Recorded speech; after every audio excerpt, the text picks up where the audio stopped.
Hey guys, thank you for your understanding. I apologize about the delay. I have set an alarm for 50 minutes, so I'll make sure this video doesn't go past 50 minutes, and then we're working on the end of 5.5, and then we're going to start 5.6. However far we get, I'm going to try to go as slowly, trying to go slower than I go in class. And then we can, on Monday, we can finish 5.6, go to 5.7. I know that next week is supposed to be 5.7, 5.8, and then a review day. If we have to move the exam, that's fine. I want to make sure you guys are comfortable with factoring. It is very important if you're going to go on to college algebra after this class. And we have, if you look at our schedule, we do have about one review day per week for the rest of the semester. So we can move this exam back and not affect the schedule of the final exam too much, especially because Thanksgiving break is in there. So hopefully that also provides enough of a break. So I know that it is me, I'm very behind in this course this semester. So that's not, I don't want you to worry. Good? Okay. If I'm going too fast, if you have concerns, if you're not ready for the exam, reach out to me. Okay. I'm here. It is my job to help you. So we did one example of what's called factoring by grouping.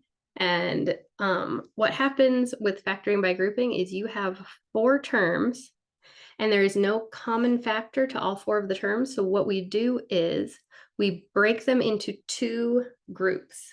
Okay, so you have xy minus 5y plus 3x minus 15. You just look at the first 2 terms. If we just look at the first 2 terms, we see that they have y in common. So we factor out the y, and what it ends up looking like is y outside of the 2 terms. So y on the outside, xy divided by that y leaves us with x. So xy divided by y is x. And then negative 5y divided by 5 is a negative 5. Then if I go back and I multiply that y by that x, I get that xy. If I multiply that y by that negative 5, I get negative 5y. Okay. Then you go over to the plus 3x minus 15. You think just these 2 terms, do they have anything in common? They have a 3 in common, right? I can divide both 15 by 3. Negative 5, I guess. And 3x divided by 3 is just x. Good. So 3x divided by 3 gives me that x. Negative 15 divided by 3 gives me a negative 5. And then there's that 3 outside. I just ran out of space. Good. So now you have, instead of xy minus 5y plus 3x minus 15, you have y times x minus 5 plus 3 times x minus 5. Now you notice that they have a common factor. Their common factor is x minus 5. So we can take out the x minus 5 and multiply it with y plus 3. Okay, so let's try that with 15x to the third minus 10x squared plus 6x minus 4. I'm a little bit out of room already, right? So I'm gonna write it right here. 15x cubed minus 10x squared plus 6x minus 4. I'm gonna move my alarm because it's gonna go off very close to the microphone. All right. Now, 15x cubed, 10x squared, 6x, and a negative 4. Without the negative 4, they all have an x in common, right? Without the 15, they all have a 2 in common. I could divide each of these by 2. I could divide each of these by x, right? But all 4, they have nothing in common. So we're going to factor by grouping. So we're going to take the first 2 terms and see if we can divide out anything from 15x cubed minus 10x squared. Good? 15x cubed minus 10x squared. I can divide out a 5 from the 15 and the 10, the negative 10, and I can divide out an x squared from the x cubed and the x squared, right? So 15x cubed, let me just write that 5x squared right here. Good. Now, 15x cubed divided by 5x squared is going to give us this first number. 15 divided by 5 is 3. X cubed divided by x squared, remember for the rules of exponents, we subtract. 3 minus 2 is just 1x, right? Keep the base, subtract the exponents. 3 minus 2 is just 1. Good. Now, same thing, 5x squared, but we're going to take the negative, don't forget the sign, negative 10 squared divided by 5x squared. Negative 10 divided by 5 is just a negative 2. X squared divided by x squared, they both cancel out, right? So this 15x cubed minus 10x squared is the same as 5x squared times the quantity 3x minus 2. If I go back and I multiply 5x squared times 3x, I get 15x cubed, right? If I go back and say 5x squared times the negative 2, I get minus 10x squared. So I can get back to my original two terms.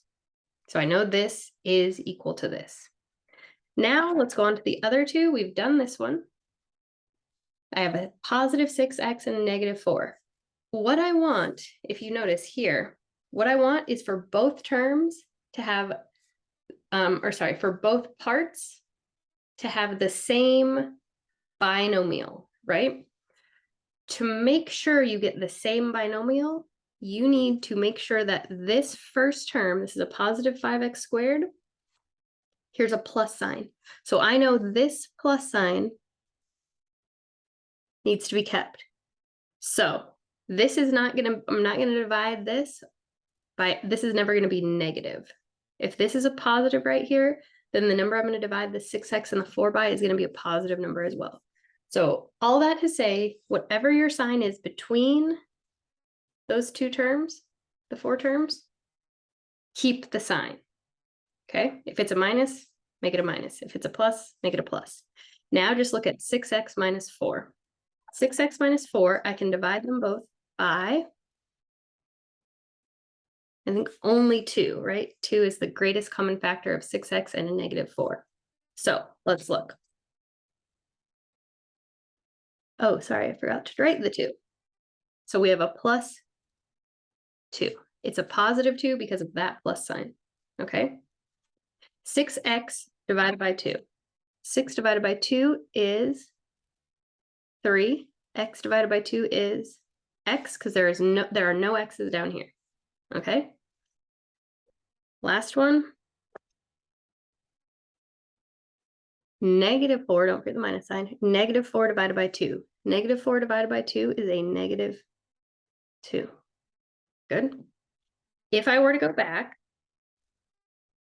2 times 3x is 6x. Positive 2 times a negative 2 is,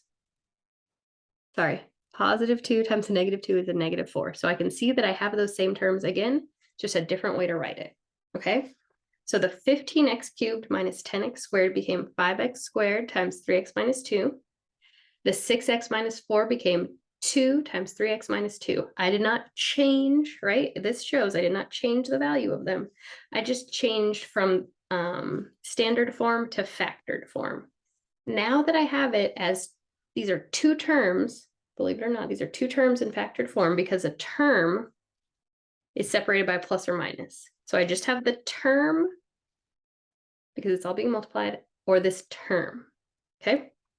So what is common to this side and this side? The 3x minus 2, okay? This is the common factor. And what is it being multiplied by? It's being multiplied by 5x squared, whatever this sign is, plus the 2. So this answer is 5x squared plus 2 times 3x minus 2. I inverted them. It doesn't matter because it's multiplication. It just, I don't know why. All right, the next one is 2a squared plus 5ab plus 2a plus 5b.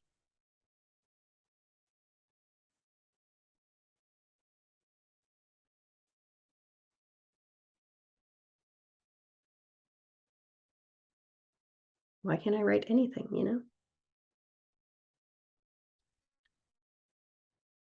I think my anxiety that we're behind makes me try to rush. And so I'm like, okay, I know I'm going to eventually need to write a 5. So I'm going to start with a 5. I need to write a b, but I skip important steps. Probably something very important to learn right there.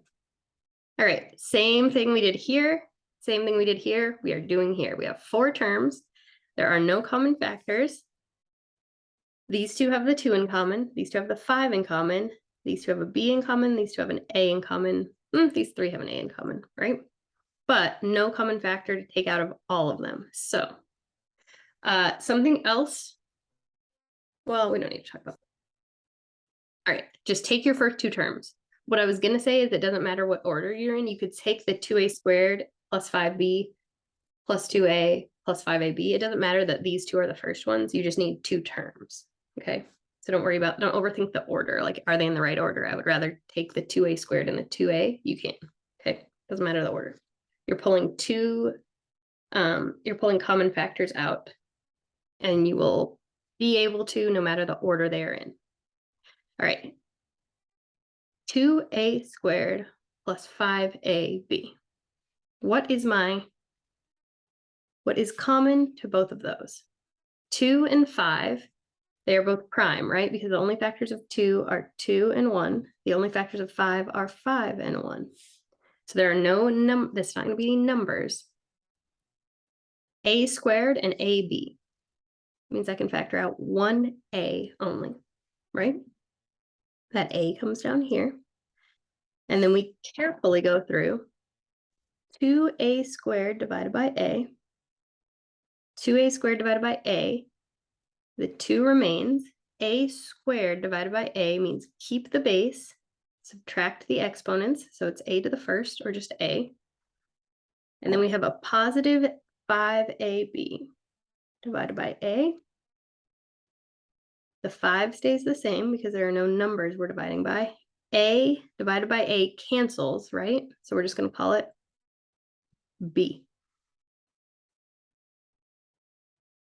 So 2a squared plus 5ab became a times 2a plus 5b.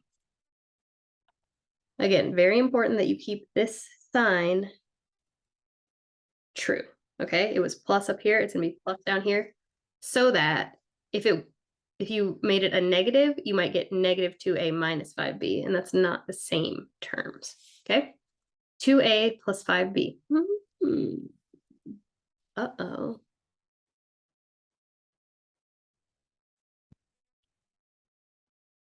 Two and 5 are prime. A, B. There's nothing in common. You know what I'm going to do? I'm going to divide it by 1. So I'm just going to say plus 1.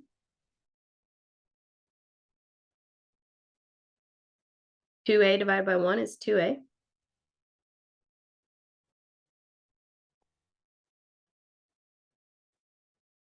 Positive 5b divided by 1 is positive 5b. Even though I only used a 1 here, and so I didn't really change it enough mathematically to be a different situation, I still have that same binomial, so it's okay. So what I will end up with is 2a plus 5b, because that is common to both of them, right? Plus, oh, sorry. Times a plus 1. Good. Now, I said that the order didn't matter. Maybe you look at this, you say 2a squared plus 5ab plus 2a plus 5b, right? You're like, I see that it would be much easier to do this math if I had 2a squared plus 2a plus 5ab plus 5b. Right? Like now I see common factors. What you did is you changed the order, right? I switched these two middle terms. Now I have 2a squared plus 2a. I can take out a 2a, right? That looks much better to me. That means I'll have 2a on the outside, 2a squared divided by 2a is a. So I'm just redoing this same equation. Sorry, I didn't make that clear. I changed the order. Now I'm redoing the factoring by grouping just to show you that it does not matter what order you put them in. Okay, so that was a. And then we've got 2a divided by 2a. We just have to call that 1. 2 divided by 2 is 1. A divided by a is 1. 1 times 1 is 1. Good. Always keep that sign the same. It's a plus up there. It's going to be a plus right here. 5a b plus 5b. What can I divide both by? 5b, right? So that 5b goes here. 5 5ab divided by 5b is going to give me 5 divided by 5 is 1. B divided by b is 1, but I do have an a left over, right? If I factor out the 5 and the b, I have an a left over. And then 5b divided by 5b, just like 2a divided by 2a was 1, 5b divided by 5b is 1. Okay? Now, I have common to both a plus 1. And what's left over? 2a plus 5b. You can see that that is the same, different order, but the same set of binomials I got up here. The order that you decide to group them in is not going to affect your answer. It's okay if you see this and you say, I want to put those two 2's together, I want to put those two 5's together.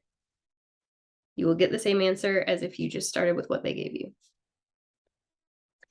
All right.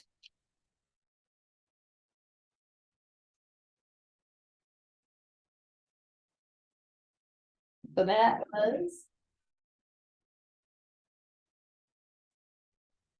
a plus 1 times 2a plus 5b. Example 5, x cubed plus 4x plus x squared plus 4. Good.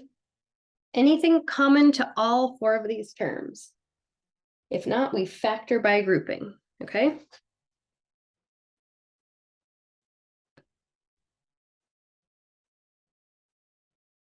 X cubed plus 4x plus x squared plus 4. All right. I'm just looking at these two terms, x cubed plus 4x. I can take out 1x, right? That x goes right here.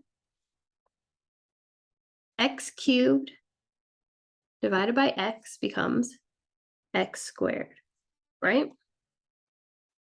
4x divided by x becomes 4. Keep this sign. Plus, right? Now I have x squared plus 4. It's just like up here.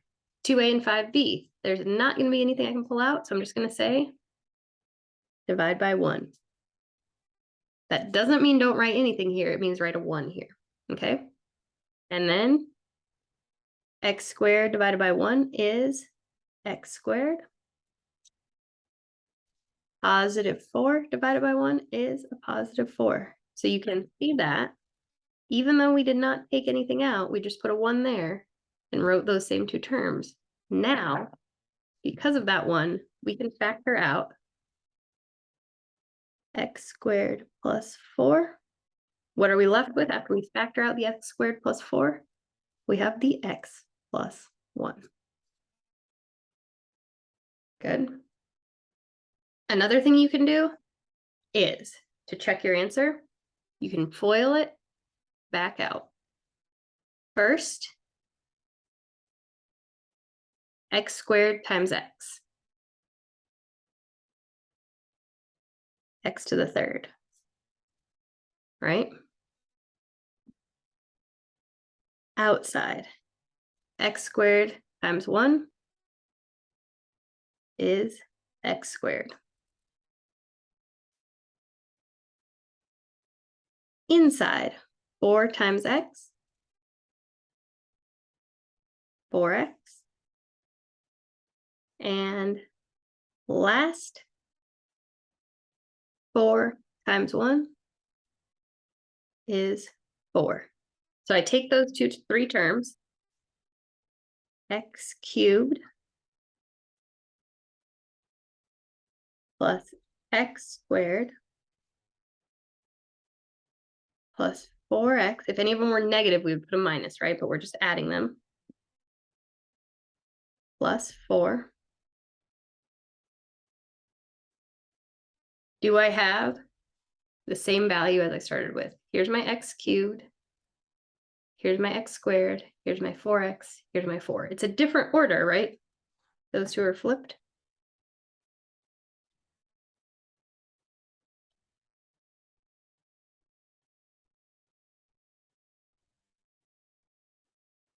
But it's the same. So you can always go back and check that you do have, that this is the equivalent of this. Good. All right. 3xy plus 2 minus 3x minus 2y. No common factors, right? So we're going to factor by grouping. Again, if you want to choose 3xy minus 3x plus 2 minus 2y, that's fine. 3xy plus 2. There's no common factor, so it's just going to be a 1. 3xy divided by 1 is just 3xy. Positive 2 divided by 1 is just positive 2. Now, very, very, very important. This is a minus, okay? You need to keep that a minus. So now I have 3x minus negative 3x minus 2y. What would be a common factor to negative 3x minus 2y? Again, I don't think there is any. We just have to say 1 again. So divided by 1. 3x divided by 1 is 3x.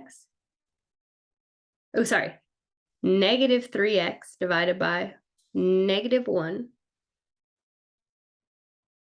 Negative 3. Oh, that's so bad. I'm sorry. We're dividing it by a negative 1 because that's a minus. So we made that a negative. Negative 3x divided by negative 1 is a 3x. Negative 2y divided by negative 1 is a positive 2y. All right. If you look at this, 3xy plus 2, 3x plus 2y, those are not same, right? That is a problem.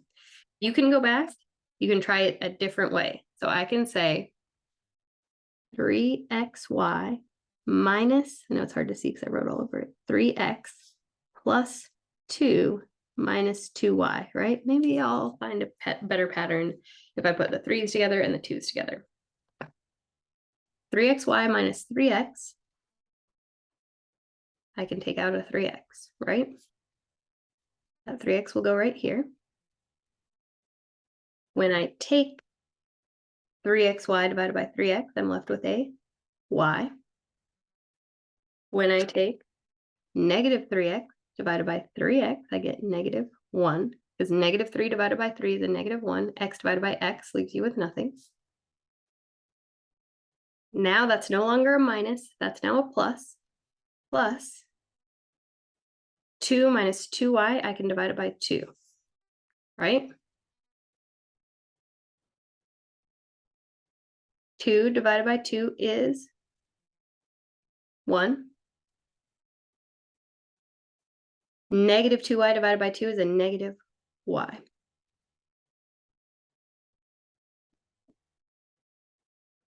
Y minus 1,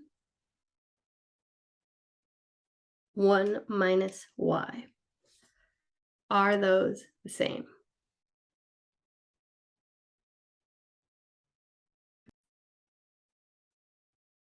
All right, I paused the video because they do match. And I can't decide whether it's worth explaining it. I don't want to confuse, but if you have something that's as close as y minus 1 and 1 minus y, they do actually match. What you need to do is just make either of these negative, all right? So you have 3x times y minus 1 plus 2 times 1 minus y. If we wanted to check that they match, let's switch it, right? Y minus 1, 1 minus y. Let's put this y in front and the 1 behind it, right? So that they look a little bit more similar. So now you have y minus 1 and negative y plus 1. I just switched it so this y is in front and this one's in back, just like this y is in front, this one's in back. So positive y, negative 1, positive 1. What if I change that sign?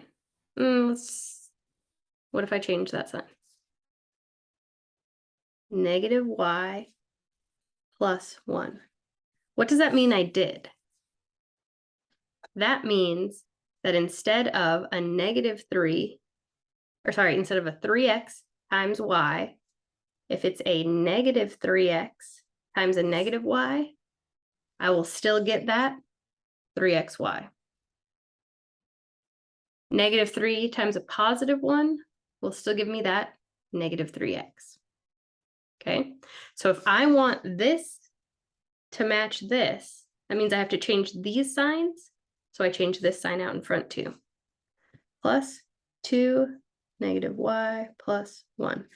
So we thought this was prime, but when we grouped it a different way, it was not.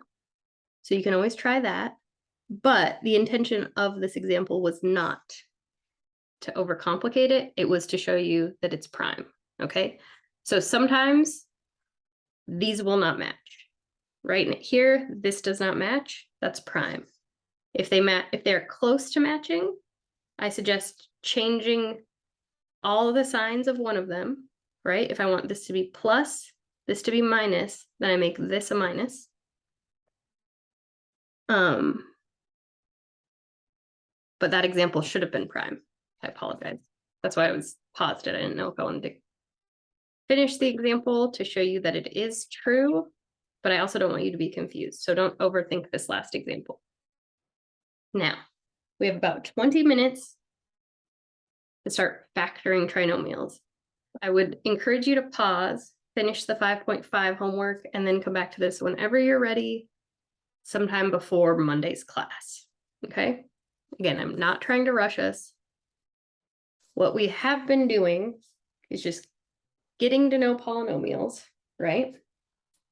Learning how to multiply polynomials, learning how to combine like terms or add polynomials, how to change a minus sign to how to take a minus sign and distribute it through a polynomial so that we can subtract polynomials. We know how to take out a factor from a polynomial, right? I hope you feel very confident about all of that. And then we started factoring by grouping, right? Pulling out a common factor and then ending up with two binomials. So factoring, just to reiterate, factoring by grouping is what we did today. You have 4 terms, you take the first 2, you factor something out, right? You take the second 2, you factor something out, you end up with 2 binomials. That's called factoring by grouping, okay? Now, we are going to factor trinomials. We've been foiling. Now, we're going to FOIL in reverse. So you paused, you did all the homework, you know how to identify them, you know how to add them, you know how to subtract them, you know how to multiply them, right? Now we are dividing them. We're doing FOIL in reverse, okay? We're still working with trinomials.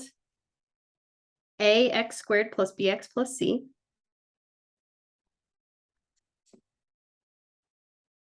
when factoring it into two binomials, all right, ax squared plus bx plus c becomes a plus b, a plus b. But we don't know if those are letters or numbers, okay? But they are two binomials. It goes from a trinomial to two binomials.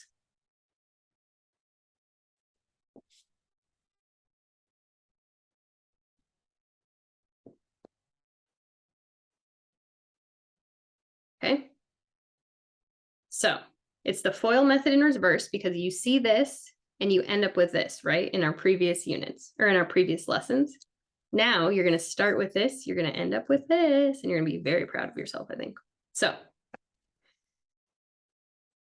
we are doing the FOIL method in reverse. B is the sum of two numbers, and C is the product of the two numbers. So we are looking for two numbers. That's what they mean by one number, another number. We are looking for two numbers whose product is C. Remember, product means multiplication, and whose sum is B. Okay? Once you get those two,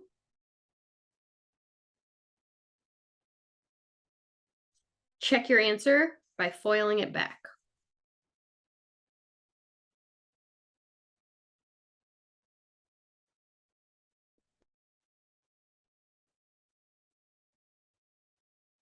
Or you can put this into Desmos, and then below that one, you can put your original trinomial into Desmos and make sure they have the same line. Less math. Well, same amount of math, but less work for you. All right. Factoring trinomials of the form x squared plus bx plus c. Recall that the FOIL method tells us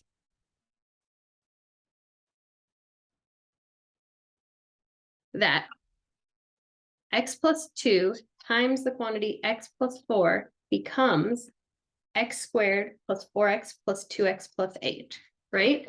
Then how did we go from, well, let's just talk it all the way out, right? Using the FOIL method. X times x gives us our f. First times first gives us x squared. O stands for outside. X times a positive 4 gives me a 4x. I stands for inside. 2 times x gives me 2x, right? L stands for last.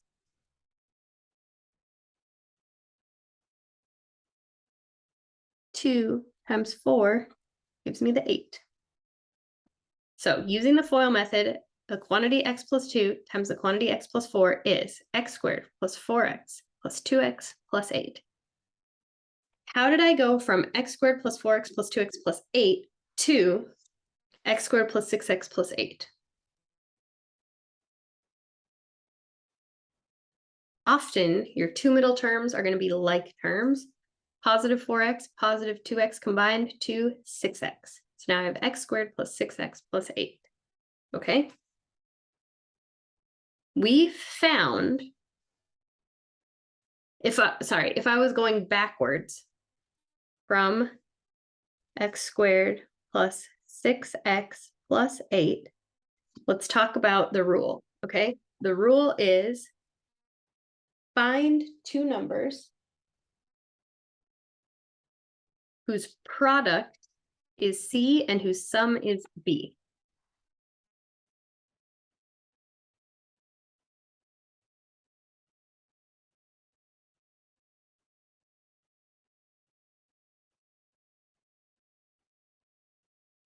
Okay, that is the rule for factoring trinomials. Those two numbers need to multiply to equal C and add to equal B. Find two numbers. This is how I write it, okay? Find two numbers whose product is equal to C and whose sum is equal to B.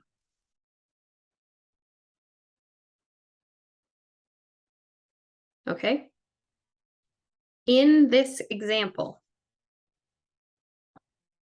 C is 8.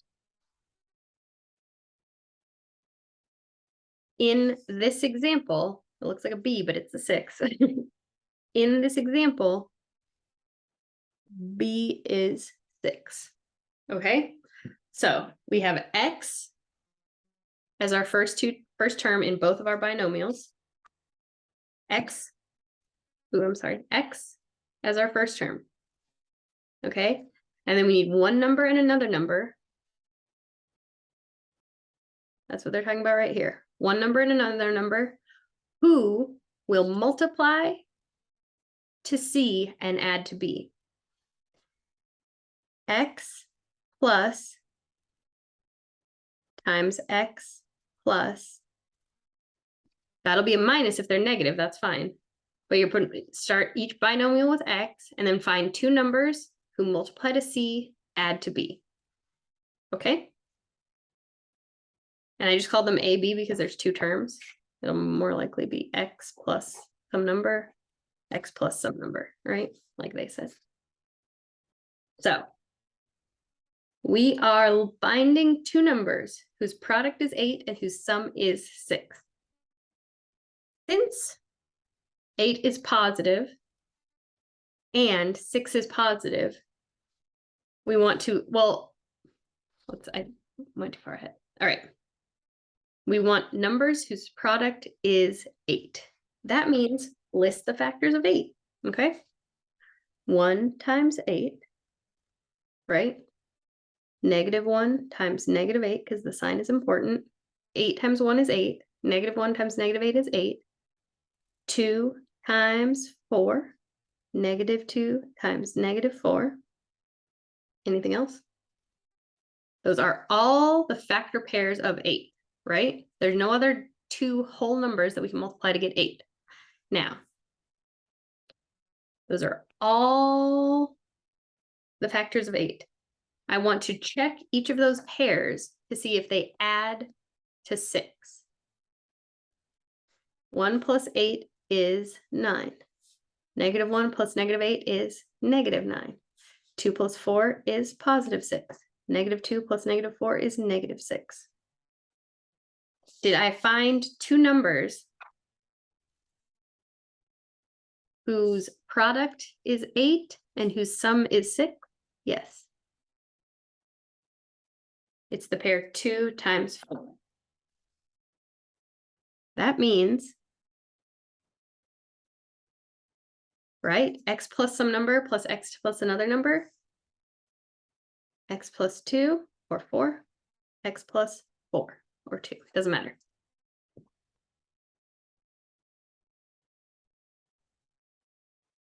Okay, so C is important. C is where you start. C was 8, list the factors of 8, see which ones will add up to B. Okay, what I was going to say is, since that's a positive number and that's a positive number, you can ignore the negative pairs, right? -1 and -8 are never going to add to a +6. -2 and -4 are never going to add to a +6, so you can just list the positive factors if you want. Okay. So choose the correct, find your factor pairs, choose the correct pair. Here's your binomial. Do FOIL again to make sure your binomial comes back to the trinomial. Your two binomials equal your trinomial. All right. So first thing you want to do is look at your A, B, and C. Well, A is just going to be 1 for all of these. You can skip that if you want. A is 1. B is 13. C is 30. Good? All right. We know we want to multiply to equal C, and we want to add to equal B, just like last time. My C is 30. It needs to multiply to equal 30. My B is a +13. It needs to add to equal 13. All right. Now you just start, unless it comes to you, you're like, oh, I know that's going to be 10 and 3. 10 and 3 added together is 13. 10 and 3 multiplied together is 30. That's fine. If you're that fast, that's okay. If not, you just think this is positive, this is positive. I can ignore all my negatives. 30. 30 is 1 times 30. You can just start going down the list. 1, 2, 30 divided by 2 is 15. 30 divided by 3 is 10.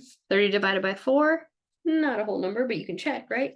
30 divided by 5 .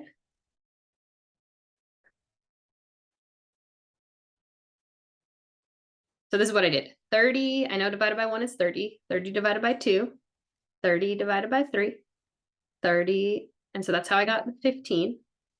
That's how I got the 10. 30 divided by 4. I'm not going to use that because that's a decimal.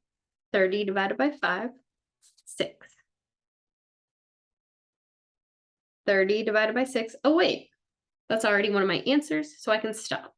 It's as many factors as you're going to find, right? 1, 2, 3, 5. Then I got to 6. So there's not going to be any other number that's going to be divisible. I went all the way around, right? Now let's add them, see if any equal 13. 1 plus 30 is going to be 31. 15 plus 2 is going to be 17. 10 plus 3 is 13. 6 plus 5 is 11, right? So our only pair, should ever only get one pair, our pair is 3 and 10.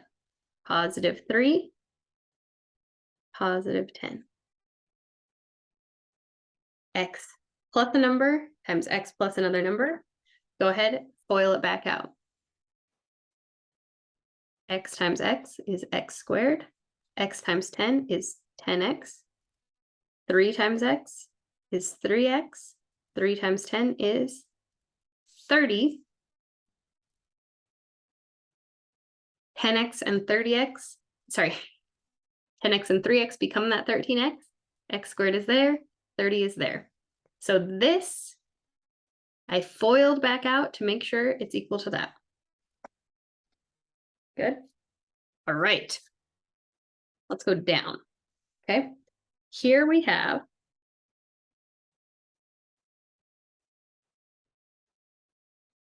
A is 1, B is a positive 2, C is a positive 35. Yeah. So I want it to multiply to equal C. I want it to add to equal 2. Oh no.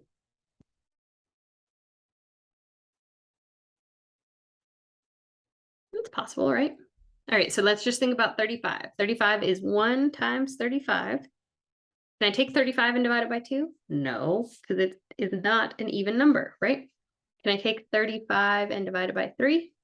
Can I take 35 and divide it by 4? No, because it's not even. 35 divided by 5 is 7. Can I take 35 and divide it by 6? No. Can I take 35 and divide it by 7?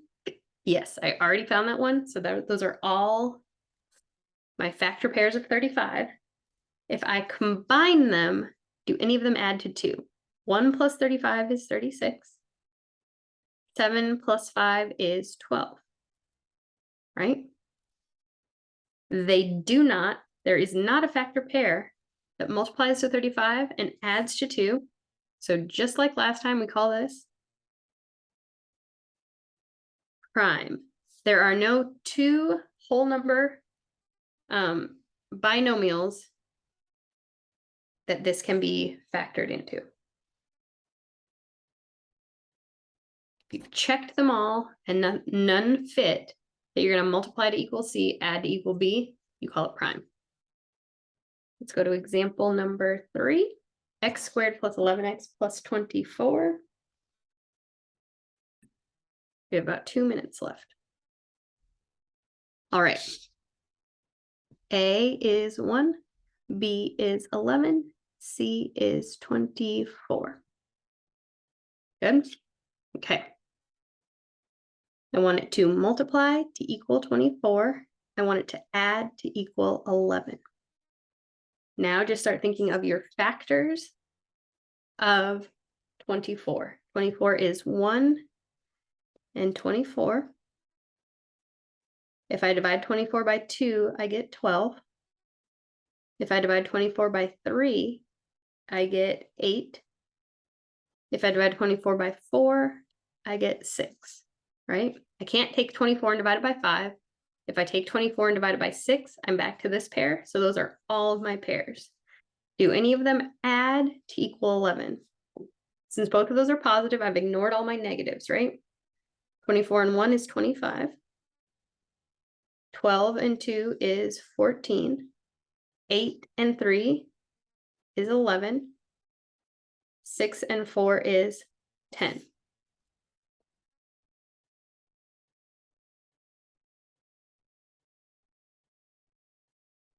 Good.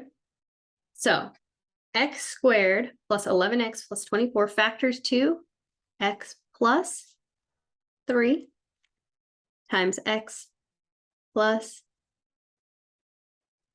8. Remember to check your work.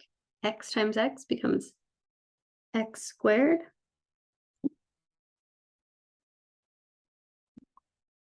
X times 8 becomes 8x. 3 times x becomes 3x. 3 times 8 becomes 24. 8x plus 3x become that 11x. So I know that that is a good answer. Here we got x plus 3 times x plus 10. Here we got that it is a prime polynomial, prime trinomial. And then here we got x plus 3 times x plus 8. Again, we have to stop now, but do not worry. We will get through this. We will get through the last 2 lessons and we will push back the exam so that you do not feel rushed, so that you feel like you can learn this. You have time to learn this. Bye, guys. Thank you so much.